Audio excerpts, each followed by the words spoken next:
El silbido de las balas cortó el aire helado de noviembre como cuchillos invisibles. Espera, ¿sabías que lo que estás a punto de escuchar cambió para siempre la forma en que se combate en el mundo? El general francés Antoine Charles Louis Lasalle, comandante del prestigioso 10º Regimiento de Cazadores a Caballo, observaba incrédulo desde su posición elevada cómo las filas de sus dragones comenzaban a desmoronarse. No era el fuego masivo de la infantería lo que estaba destrozando su formación. Era algo mucho más inesperado y mortífero. Pero antes de revelar qué fue exactamente lo que aterrorizó a los mejores jinetes de Napoleón, déjame decirte algo que cambiará tu perspectiva sobre las batallas. Jinetes españoles disparando desde la silla con una precisión devastadora. Miguel apretó los dientes mientras recargaba su carabina española modelo 1786 sin detener su caballo. A su alrededor, los hombres de la Brigada de Carabineros Reales ejecutaban la misma maniobra con una sincronización perfecta. El sonido seco de los cerrojos resonaba como un tambor de guerra.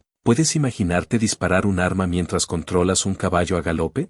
Espera a ver lo que viene. Desde su montura, el joven soldado extremeño vio como otro dragón francés caía de su caballo, golpeado por el fuego certero de sus compañeros. Los franceses habían subestimado gravemente a la caballería española. El 28 de noviembre de 1808, en las cercanías de Sepúlveda, en el corazón de Castilla, se estaba librando una batalla que cambiaría la percepción de las fuerzas napoleónicas sobre sus enemigos ibéricos. Y lo que sucedió después nadie lo vio venir. Lo que había comenzado como una operación de rutina para las tropas imperiales francesas se había convertido en una pesadilla táctica. Los españoles no estaban simplemente resistiendo, estaban ganando. La carabina que Miguel sostenía entre sus manos no era un arma ordinaria. Con un cañón de apenas 90 centímetros, más corta que los mosquetes de infantería, había sido diseñada específicamente para ser disparada desde la montura. Aquí viene lo impresionante. Mientras los dragones franceses dependían principalmente de sus sables y pistolas para el combate montado,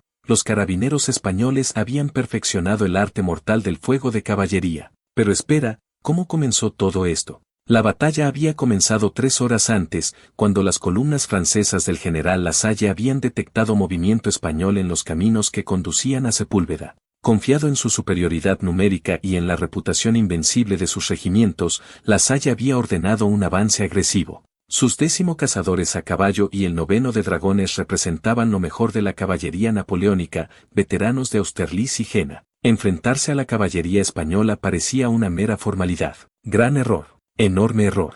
Sin embargo, el comandante español Carlos María de Alvear había planeado meticulosamente su respuesta. Junto con los regimientos de caballería Alcántara y Montesa, la Brigada de Carabineros Reales se había posicionado estratégicamente en terreno favorable. Las colinas suaves de la región permitían el movimiento rápido de la caballería mientras ofrecían cobertura parcial contra el fuego enemigo. Era el escenario perfecto para demostrar la efectividad táctica de las carabinas españolas. Y ahora viene la parte que te va a dejar sin palabras. Rafael, veterano de 32 años originario de Andalucía, cabalgaba junto a Miguel. Sus manos curtidas manejaban la carabina con la familiaridad de quien había pasado años dominando el arma. «Mantén la calma, muchacho», gritó por encima del estruendo del combate. «La carabina es precisa, pero solo si controlas la respiración. Apunta abajo, el caballo te eleva». Miguel asintió, absorbiendo cada palabra de sabiduría mientras recargaba nuevamente su arma. Escucha esto porque es genial. La táctica española era revolucionaria para su época. En lugar de cargar directamente contra las líneas enemigas con sables desenvainados, como dictaba la doctrina francesa, los carabineros españoles ejecutaban cargas controladas, deteniéndose a distancia efectiva de tiro para descargar sus carabinas antes de retirarse y recargar. Era una danza mortal que requería disciplina excepcional y caballos extraordinariamente bien entrenados. ¿Sabes lo difícil que es eso? Sigue escuchando. El general Lasalle, acostumbrado a enemigos que se quebraban ante la sola visión de sus formaciones de dragones, no podía comprender lo que estaba presenciando. Sus oficiales le reportaban bajas crecientes. Los españoles no se comportaban como caballería convencional. Disparaban, maniobran, disparaban nuevamente. Cada descarga era letal. Cada bala encontraba su objetivo con una frecuencia alarmante. Pero hay algo más que los franceses no sabían. La munición que utilizaban los carabineros españoles tampoco era ordinaria. Los cartuchos estaban cuidadosamente preparados con pólvora de calidad superior y balas calibradas. A diferencia de los mosquetes de infantería, las carabinas españolas habían sido fabricadas con cañones más precisos, lo que permitía a los jinetes alcanzar objetivos a distancias que los franceses consideraban imposibles para fuego montado. Miguel sintió el impacto de una bala francesa pasar silbando junto a su oreja. Su caballo, un castaño español criado en las dehesas de Extremadura, no se inmutó. Y esto es crucial, presta atención. Estos animales habían sido seleccionados no solo por su resistencia y velocidad, sino por su templanza bajo fuego. Un caballo nervioso convertía el disparo preciso en imposible. Los españoles lo sabían y habían invertido años en criar y entrenar monturas apropiadas. El comandante de Alvear, observando el desarrollo del combate desde su posición de mando, levantó su catalejo. Los dragones franceses comenzaban a vacilar. Sus formaciones, antes impecables, mostraban huecos. Los jinetes sin montura corrían buscando cobertura. La caballería española estaba logrando lo impensable, rechazar a los legendarios jinetes de Napoleón mediante puro volumen y precisión de fuego. Segunda oleada, adelante, rugió de Alvear. Los regimientos de Alcántara y Montesa, que habían permanecido en reserva, comenzaron su avance. No venían a rematar con sables, sino a continuar el castigo con sus propias carabinas. La táctica española estaba funcionando más allá de cualquier expectativa. Pero espera, porque lo que viene ahora es el momento más intenso. Los franceses, acostumbrados a dictar el ritmo del combate con sus cargas devastadoras, se encontraban ahora en la posición poco familiar de ser el objetivo. Lo que estaba ocurriendo en Sepúlveda ese día frío de noviembre no era simplemente una victoria táctica aislada. Era la demostración de que la caballería española, armada con sus carabinas características y entrenada en tácticas innovadoras, podía enfrentarse de igual a igual con las mejores formaciones napoleónicas. Los generales franceses estaban recibiendo una lección que transformaría su percepción de la guerra en la península ibérica. Pero la batalla aún no había terminado. El verdadero clímax del enfrentamiento estaba por llegar. ¿Quieres saber el secreto detrás de todo esto? 3 semanas antes de Sepúlveda, en un campamento español cerca de Aranda de Duero, los hombres de la Brigada de Carabineros Reales se preparaban para lo que todos sabían sería inevitable: el choque con las fuerzas napoleónicas que avanzaban desde el norte. El comandante de Alvear había reunido a sus oficiales en una tienda de campaña improvisada para discutir estrategia. Caballeros, comenzó de Alvear desplegando un mapa tosco sobre una mesa de madera. Los franceses creen que dominan el arte de la guerra de caballería. Piensan que sus cargas en masa son invencibles. Hizo una pausa, mirando los rostros curtidos de sus capitanes. Van a descubrir que están equivocados. Y tenía razón, pero no de la forma que nadie imaginaba. Los oficiales intercambiaron miradas de determinación. Todos habían visto las devastadoras victorias napoleónicas en Europa, pero también sabían que poseían algo único. La carabina española modelo 1786 había sido introducida en el ejército español 2 décadas atrás. Diseñada específicamente para caballería, a diferencia de las armas francesas equivalentes que eran esencialmente mosquetes acortados con precisión mediocre. La carabina española había sido concebida desde el principio como un arma de fuego montado. Su cañón más corto no sacrificaba excesivamente la precisión gracias a un diseño interno superior. Ahora escucha esto, porque es la clave de todo. Rafael, ahora sargento tras 15 años de servicio, supervisaba el entrenamiento de los reclutas más jóvenes, incluido Miguel. La clave no está solo en el arma, explicaba mientras desmontaba su carabina para mantenimiento. Está en el jinete. Un soldado de infantería puede apoyar su mosquete, respirar tranquilo, apuntar con calma. Nosotros debemos hacer todo eso encima de un animal de 500 kilos que se mueve. Los reclutas escuchaban con atención absoluta. El entrenamiento era riguroso y despiadado. Cada mañana, antes del amanecer, los carabineros practicaban disparar desde la montura contra objetivos estáticos, luego contra objetivos móviles, finalmente disparando mientras ellos mismos se movían. El proceso completo de cargar, apuntar y disparar debía completarse en menos de 30 segundos mientras se controlaba simultáneamente la montura. Muchos reclutas fracasaban. Los que lo lograban se convertían en armas letales. ¿Puedes creer lo que se necesitaba para lograrlo?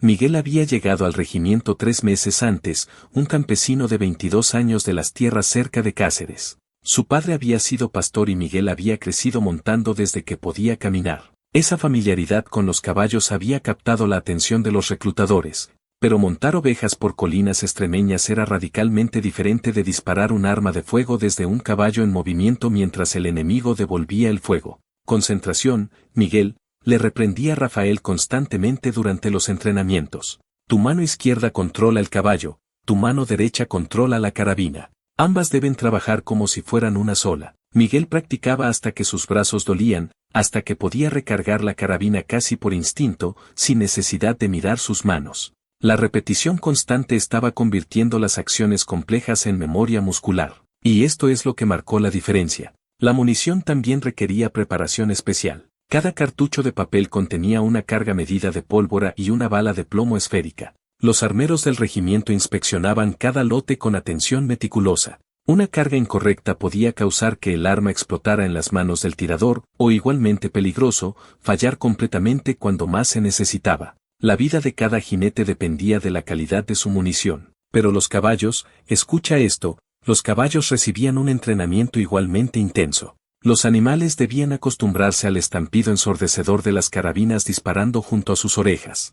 Los entrenadores comenzaban con disparos lejanos, acercándose gradualmente durante semanas, hasta que los caballos permanecían completamente impasibles mientras sus jinetes disparaban desde la silla. Era un proceso lento y paciente que no podía apresurarse sin arriesgar a arruinar permanentemente a los animales. El 15 de noviembre llegó la noticia que todos esperaban. Las fuerzas francesas del general Lasalle se movían hacia el sur, barriendo la resistencia española con facilidad despiadada. El 10º de cazadores a caballo francés había ganado fama aterradora en toda Europa. Sus cargas devastadoras habían quebrado líneas prusianas en Jena. Habían dispersado austriacos en Austerlitz. Ahora venían por España. Y aquí es donde la historia se pone realmente intensa. El comandante de Alvear convocó un consejo de guerra. Junto a él estaban los comandantes de los regimientos Alcántara y Montesa, dos de las unidades de caballería más antiguas y prestigiosas del ejército español. No podemos enfrentarlos en carga directa, admitió de Alvear sin ambajes.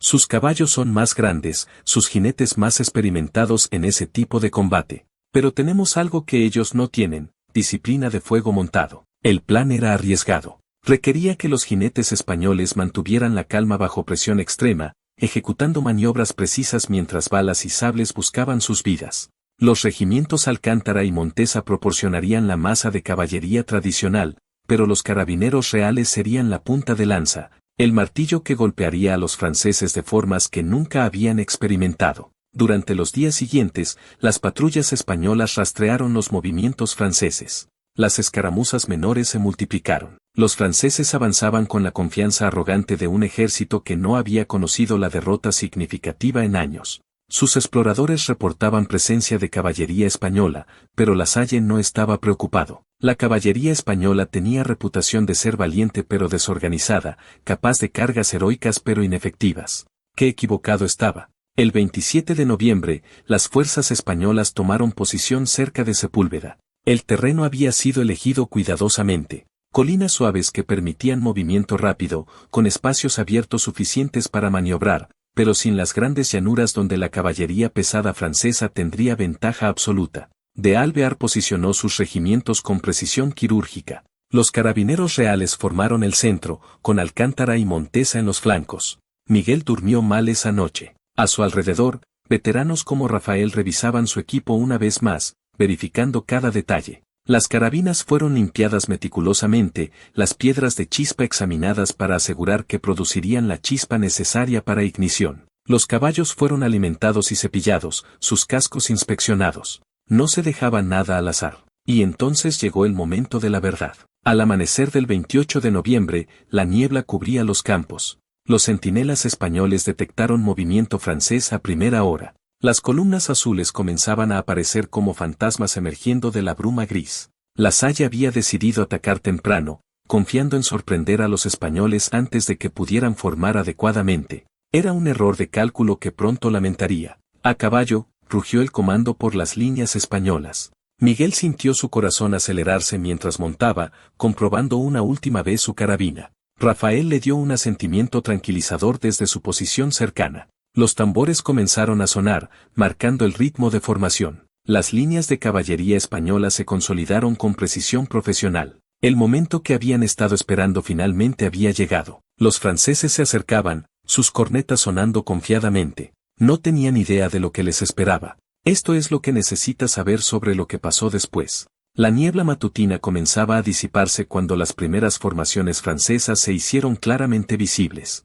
El general Lasalle cabalgaba al frente de su columna, su uniforme azul adornado con galones dorados que reflejaban la luz débil del amanecer invernal. A su derecha, el 10º de cazadores a caballo avanzaba en formación impecable, cada jinete separado exactamente a la distancia reglamentaria. A su izquierda, los dragones del 9º regimiento presentaban una masa intimidante de hombres y caballos de guerra. Caballería española adelante, reportó un oficial de exploración señalando hacia las posiciones españolas en las colinas bajas. Lasalle sonrió con desdén. Había enfrentado y derrotado a la mejor caballería que Austria y Prusia podían ofrecer. Los españoles, por valientes que fueran, no representaban un desafío significativo en su estimación. Formación de carga, ordenó simplemente. Las cornetas francesas transmitieron la orden por las líneas. Pero lo que Lasalle no sabía era que estaba a punto de experimentar algo completamente nuevo. Desde su posición, el comandante de Alvear observaba el despliegue francés con ojo crítico. Los franceses estaban haciendo exactamente lo que había anticipado, una carga frontal masiva destinada a aplastar la resistencia española mediante puro peso y momentum. Era la táctica que había funcionado en docenas de campos de batalla por toda Europa, pero hoy enfrentaban algo diferente. Carabineros, preparar para fuego montado, ordenó de Alvear. El comando fluyó por las filas españolas. Miguel sintió sus manos sudar dentro de los guantes de cuero mientras agarraba firmemente su carabina. El peso familiar del arma lo reconfortaba. Había practicado este momento cientos de veces. Ahora era real. Los franceses comenzaron su avance al trote. Las formaciones azules se movían como una sola entidad, un muro de hombres y acero que se acercaba inexorablemente. La tierra temblaba bajo los cascos de centenares de caballos. Era una visión diseñada para aterrorizar, para quebrar la moral del enemigo antes de que el primer golpe fuera dado. Los soldados menos disciplinados habrían huido. Los carabineros reales permanecieron inmóviles.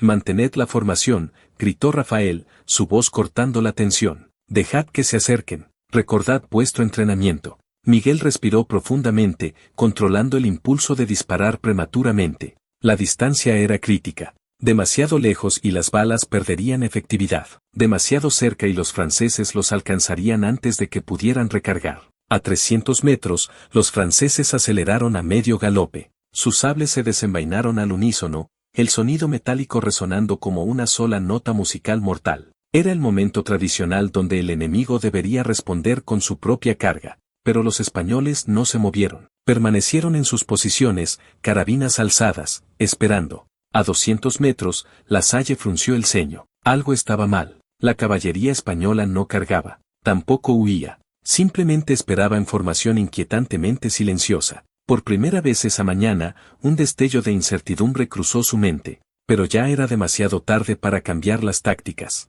Sus regimientos estaban comprometidos en la carga. Y entonces ocurrió lo impensable. Fuego, rugió de Alvear cuando los franceses alcanzaron 150 metros. El comando fue repetido por capitanes y sargentos a lo largo de la línea española. 300 carabinas escupieron fuego y plomo simultáneamente. El estruendo fue ensordecedor, una ola de sonido que rodó por el valle. El humo de pólvora creó instantáneamente una nube gris que oscureció parcialmente el campo. El efecto sobre la formación francesa fue devastador. Docenas de jinetes cayeron de sus monturas, golpeados por balas que encontraron carne antes de que pudieran siquiera comprender lo que estaba sucediendo. Caballos sin jinetes corrieron enloquecidos. La formación impecable se desintegró en secciones. Huecos apareciendo donde momentos antes había estado una línea continua. Miguel no tuvo tiempo de admirar el efecto de su disparo. Sus manos ya estaban trabajando en la recarga, ejecutando el procedimiento que había practicado hasta la extenuación. Morder el cartucho,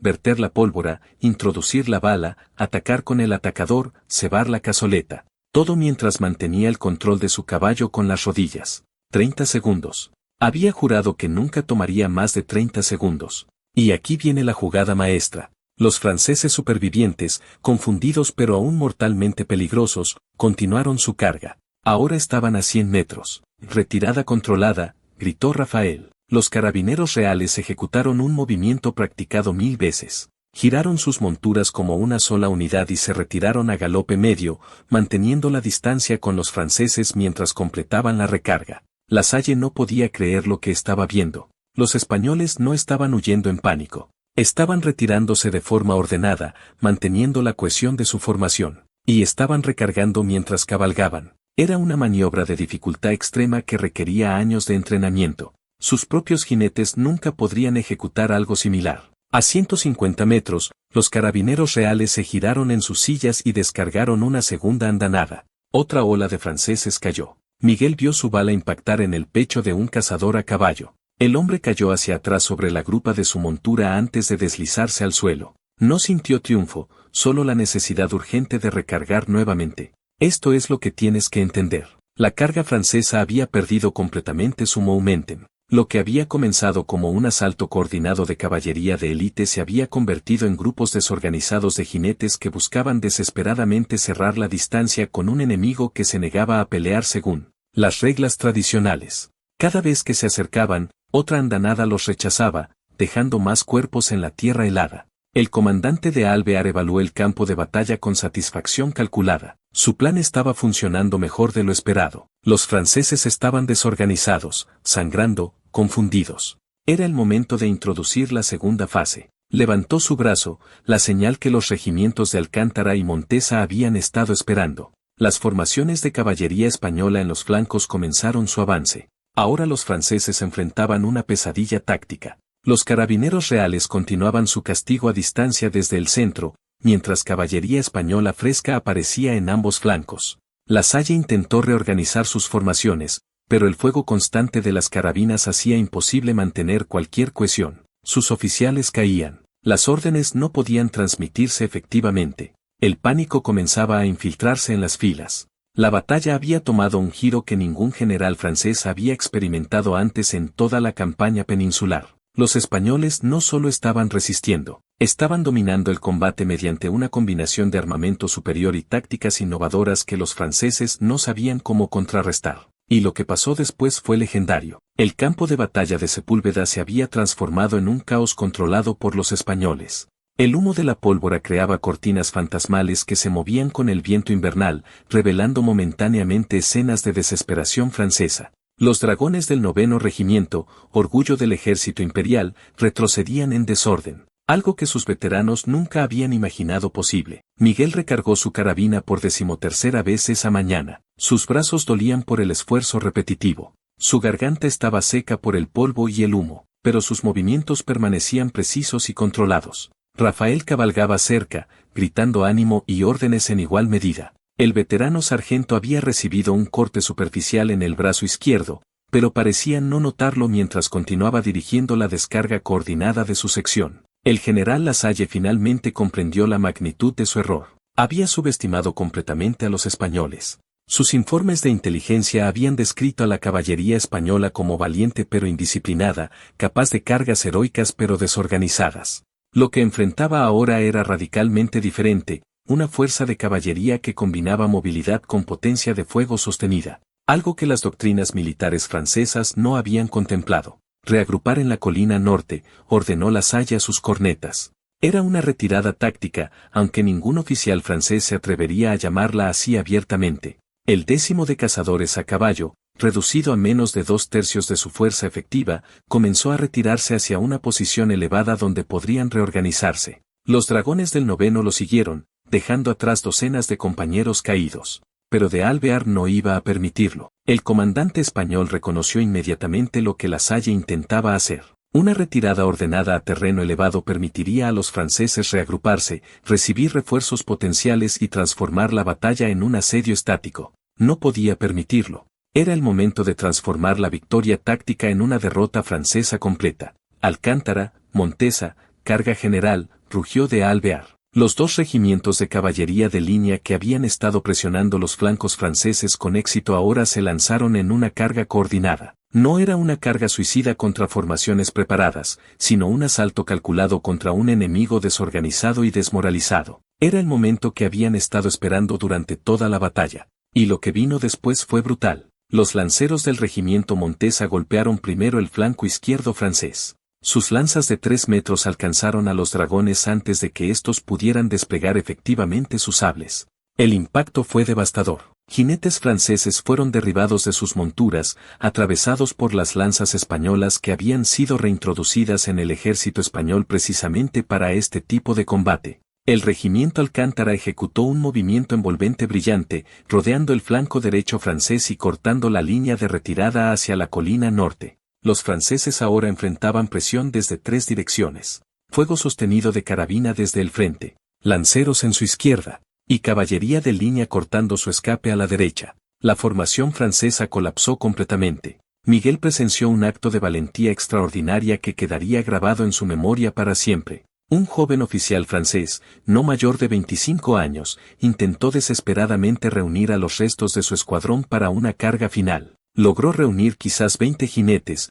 lo que quedaba de una compañía completa que había comenzado el día con más de 100 hombres. Con un grito de guerra, cargaron directamente contra las líneas de los carabineros reales. Fue un acto de coraje suicida. Rafael ordenó otra descarga. Las 20 carabinas de su sección dispararon simultáneamente. La mitad de los franceses cayeron instantáneamente. Los supervivientes, incluyendo el joven oficial, continuaron su carga. Miguel sintió admiración involuntaria por el coraje desesperado de esos hombres, incluso mientras recargaba para dispararles nuevamente. El oficial francés alcanzó las líneas españolas. Su sable brilló bajo el sol de mediodía mientras cortaba hacia Rafael. El veterano sargento español bloqueó el golpe con el cañón de su carabina, que se partió por el impacto. Durante un momento congelado en el tiempo, los dos hombres se miraron directamente a los ojos, cada uno viendo en el otro al enemigo y al igual simultáneamente. Entonces Miguel disparó, y el oficial francés cayó de su caballo. Rafael miró su carabina destruida con tristeza genuina. 5 años juntos, murmuró refiriéndose al arma, pero no había tiempo para lamentos. Recogió el sable del oficial francés caído y gritó, «Adelante». Los carabineros reales, habiendo agotado su munición efectiva, ahora cargaban con sables desenvainados. Era el golpe final contra un enemigo quebrado, y lo que pasó después cambió todo. La Salle vio su mundo desmoronarse. Los españoles habían ejecutado una campaña táctica perfecta. Primero desorganizar mediante fuego sostenido, luego envolver con caballería fresca, finalmente rematar con carga de sable. Era una sinfonía de destrucción militar que habrían admirado los mejores generales en París, excepto que ahora estaba siendo dirigida contra el ejército francés. La retirada francesa se convirtió en desbandada. Grupos de jinetes franceses huían en todas direcciones, abandonando equipo, armas, incluso monturas heridas. Los españoles los perseguían implacablemente. No era venganza personal, sino necesidad militar. Un enemigo derrotado pero no destruido podía reagruparse y pelear otro día. De Alvear necesitaba una victoria decisiva. Miguel persiguió a un grupo de dragones franceses que huían hacia el bosque cercano. Su caballo extremeño, más ligero y ágil que los pesados caballos de guerra franceses, ganaba terreno rápidamente. Pero en lugar de matar, Miguel gritó en francés rudimentario, rendición, vida. Los franceses, agotados y sin esperanza, arrojaron sus armas. Eran hombres derrotados, no monstruos. Y Miguel recordó las enseñanzas de sus oficiales sobre el tratamiento honorable de prisioneros. Y ahora viene la parte que cambió la historia. En 3 horas de combate, las fuerzas napoleónicas habían sufrido una derrota devastadora. Los españoles habían probado que la caballería armada con carabinas, empleada con doctrina táctica apropiada y disciplina excepcional, podía derrotar a las mejores formaciones de caballería de choque que Francia podía desplegar. Era una lección que reverberaría por toda la guerra peninsular. Cuando el sol comenzó a descender esa tarde, el campo de batalla de Sepúlveda contaba su historia silenciosa. Cuerpos de hombres y caballos marcaban las líneas donde había ocurrido el combate más intenso. Los españoles establecieron hospitales de campaña improvisados, tratando sus propios heridos y los prisioneros franceses por igual. Rafael, con su brazo finalmente vendado apropiadamente, se sentó junto a Miguel compartiendo una cantimplora de vino. «Recordarán este día en París», dijo Rafael quedamente. «Recordarán que los españoles pueden pelear. Pueden ganar». Miguel asintió, demasiado exhausto para palabras. Había sobrevivido su primera batalla real. Su carabina española, ennegrecida por el polvo de pólvora, descansaba sobre sus rodillas. Era más que un arma ahora. Era el símbolo de una victoria que cambiaría la percepción francesa sobre la guerra en España. Pero espera, porque lo que pasó después de la batalla es igual de impresionante. La noche cayó sobre Sepúlveda, trayendo consigo un silencio inquietante que contrastaba dramáticamente con el estruendo del combate que había dominado las horas previas. Las hogueras del campamento español parpadeaban en la oscuridad, cada una rodeada por grupos de soldados exhaustos que apenas podían creer lo que habían logrado. El comandante de Alvear recorría las líneas, visitando a los heridos, felicitando a los oficiales, asegurándose de que cada hombre supiera que su contribución había sido crucial. Los números finales de la batalla pintaban un cuadro impresionante de la victoria española. El 10º de cazadores a caballo francés, que había comenzado la jornada con más de 500 jinetes efectivos, había perdido casi 200 hombres entre muertos y heridos graves. El 9º de dragones había sufrido pérdidas similares. En contraste, las bajas españolas, aunque significativas, eran considerablemente menores, aproximadamente 80 hombres entre los 3 regimientos involucrados. Más importante que las cifras era el impacto psicológico. El general Lasalle, habiendo escapado del campo de batalla con los restos de sus formaciones, envió un reporte sombrío al mariscal Soult. Por primera vez en la campaña peninsular,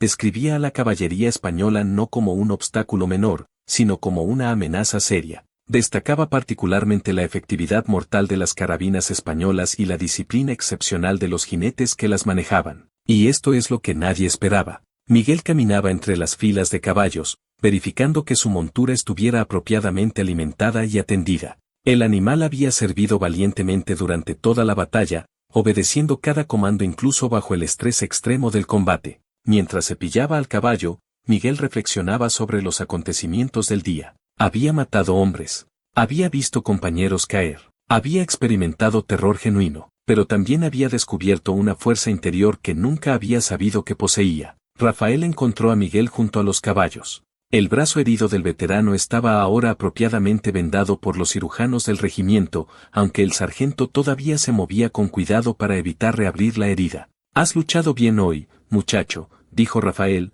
su voz ronca por el cansancio y la emoción. «Tu padre estaría orgulloso». Miguel sintió lágrimas de agotamiento emocional picando sus ojos, pero las controló. Había ganado el respeto de veteranos como Rafael, un honor que valoraba más que cualquier medalla. En el campamento francés, a varios kilómetros de distancia, la atmósfera era radicalmente diferente. Los oficiales supervivientes del 10º de cazadores y el 9º de dragones enfrentaban la tarea dolorosa de compilar listas de bajas, escribir cartas a familias y explicar lo inexplicable. ¿Cómo habían sido derrotados por caballería española? Las excusas fluían. Terreno desfavorable, números superiores españoles, mala suerte. Pero todos sabían la verdad. La carabina española había cambiado las reglas del combate de caballería. Durante décadas, la doctrina militar europea había sostenido que la caballería luchaba principalmente con sable y lanza, que las armas de fuego montadas eran herramientas auxiliares de valor limitado. Los españoles habían demostrado que esta doctrina estaba fatalmente equivocada.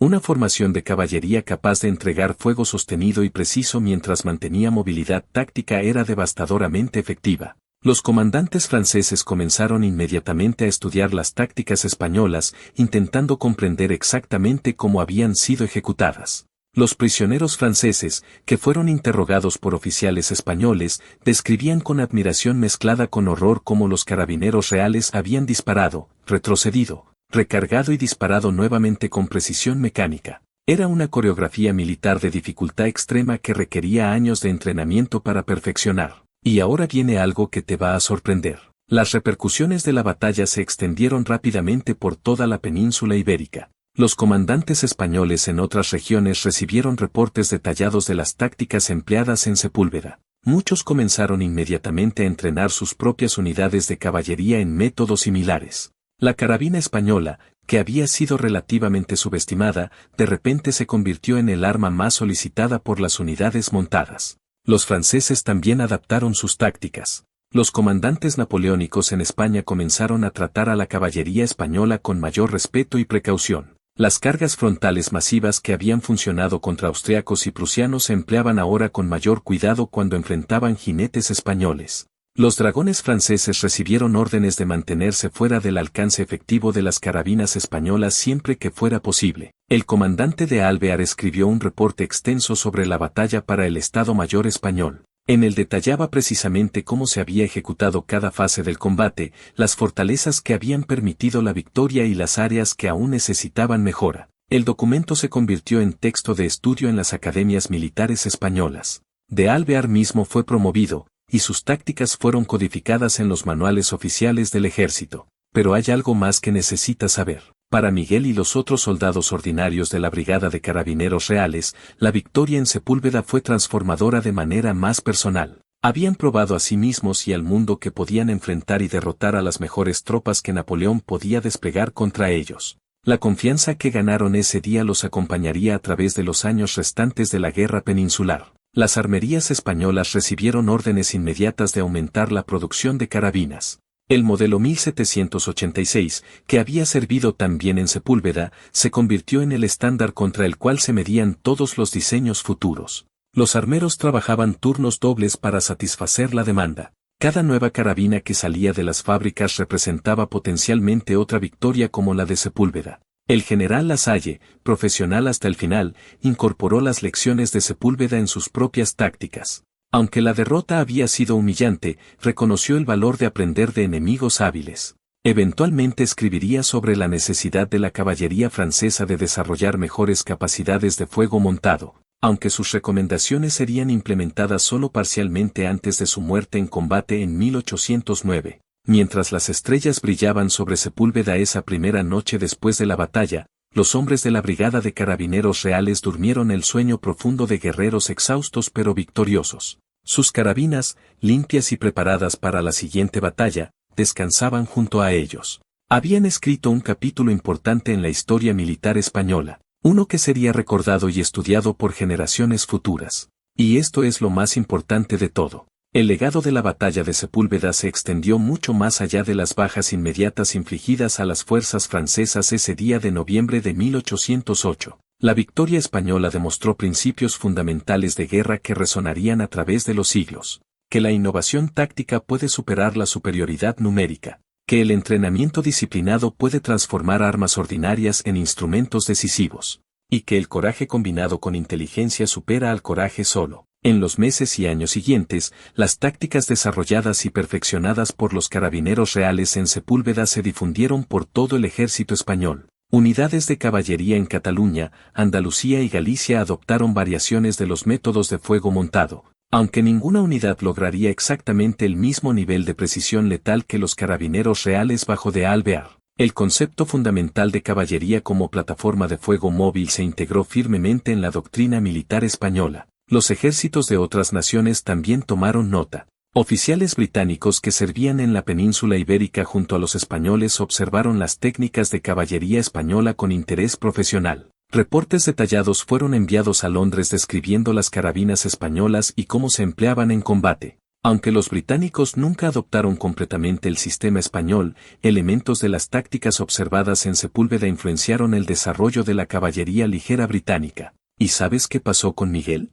Miguel continuó sirviendo con la Brigada de Carabineros Reales durante toda la Guerra de Independencia Española. Participó en docenas de acciones más. Algunas victorias, algunas derrotas, todas peligrosas. Su experiencia en Sepúlveda le había enseñado lecciones que le salvaron la vida repetidamente. Mantener la calma bajo fuego, confiar en su entrenamiento, cuidar su equipo meticulosamente. Cuando la guerra finalmente terminó en 1814, Miguel regresó a Extremadura como sargento, llevando consigo cicatrices y recuerdos. Rafael sobrevivió la guerra también, aunque por poco. Herido gravemente en 1812, pasó meses recuperándose antes de poder regresar al servicio activo. Cuando finalmente se retiró del ejército en 1815, llevaba 19 cicatrices de batalla, cada una con su propia historia. Nunca olvidó Sepúlveda, describiéndola siempre como el día más orgulloso de su carrera militar. Pasó sus años de retiro en Andalucía, donde los jóvenes del pueblo se reunían para escuchar sus relatos de guerra. El comandante Carlos María de Alvear continuó una distinguida carrera militar. Su brillante conducción táctica en Sepúlveda le ganó reconocimiento en toda España. Eventualmente sirvió en América del Sur durante las guerras de independencia, donde aplicó muchas de las lecciones aprendidas en combate contra los franceses. Su nombre permanece honrado en la historia militar tanto de España como de Argentina.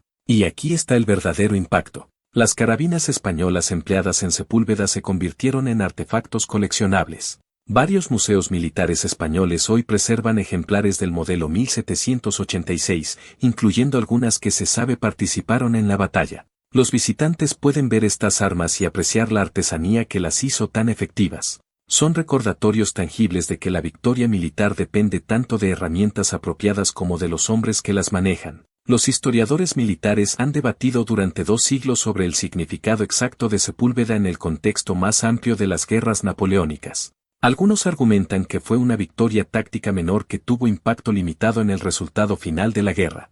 Otros sostienen que representó un punto de inflexión psicológico crucial, demostrando que las fuerzas españolas podían derrotar a tropas francesas de élite en combate directo. La verdad probablemente reside entre estos extremos. Lo que no está en disputa es el impacto que Sepúlveda tuvo sobre el desarrollo de las tácticas de caballería. La batalla demostró concluyentemente que la era de la caballería de choque pura estaba llegando a su fin. El futuro pertenecía a formaciones montadas que podían combinar movilidad con potencia de fuego. Un concepto que eventualmente evolucionaría en las unidades mecanizadas del siglo XX. Los carabineros reales en Sepúlveda fueron precursores de esta transformación. Y esto te va a fascinar. Monumentos a los caídos de Sepúlveda todavía existen en la región de Castilla. Una placa conmemorativa en el campo de batalla describe los eventos del 28 de noviembre de 1808 en términos sobrios pero orgullosos. Cada año, descendientes de los veteranos que lucharon allí se reúnen para ceremonias de recuerdo. Es una tradición que conecta el pasado con el presente,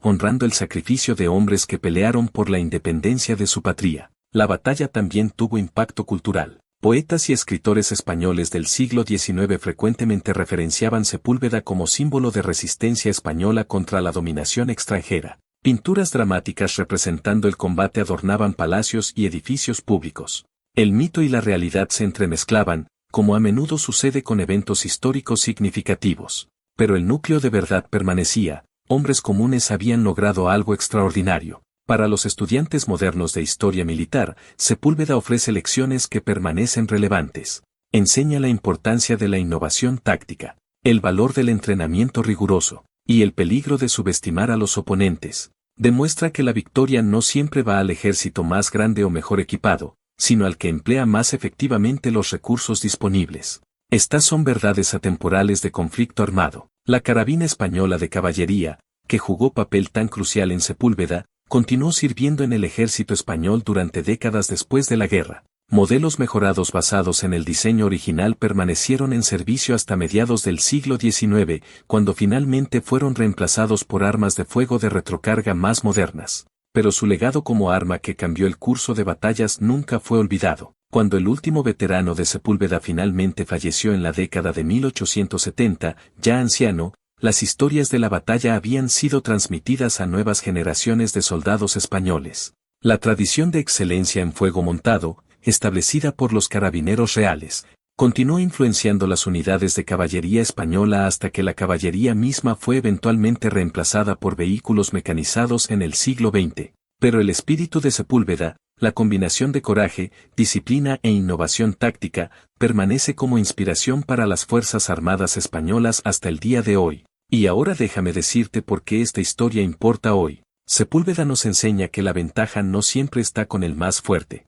Está con el más preparado, el más disciplinado, el más innovador. Los carabineros reales no tenían los caballos más grandes ni los jinetes más experimentados. Pero tenían algo mejor, un arma revolucionaria, tácticas innovadoras y el entrenamiento para ejecutarlas perfectamente. Esa combinación transformó a campesinos como Miguel en guerreros letales que derrotaron a la mejor caballería de Europa. La historia de Sepúlveda es la historia de cómo la preparación, la innovación y el coraje pueden superar cualquier desventaja. Es la historia de hombres ordinarios que lograron cosas extraordinarias. Es la historia que necesitamos recordar, porque nos enseña que no importa cuán imposible parezca la tarea, con la preparación correcta, las herramientas apropiadas y el coraje para usarlas, cualquier cosa es posible. Los carabineros reales lo probaron en los campos de Sepúlveda, y su legado vive hasta hoy.